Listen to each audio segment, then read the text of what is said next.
Well, the honk is really an instrument that I've spent practically a lifetime studying.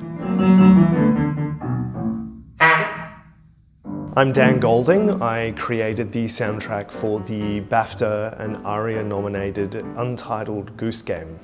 For Orchestra Victoria's performance, I will be up front making my debut with the orchestra, performing the role of the honk for Untitled Concerto for Orchestra and Honk. It is my arrangement of the piece, created especially for this performance with Orchestra Victoria. I'd be lying if I didn't admit that I was a little bit nervous. It's a very complicated instrument, a very difficult instrument. Some might say that it is maybe one of the hardest instruments in the entire orchestra.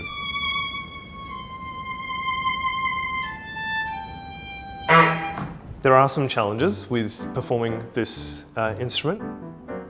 I've been working on my timing.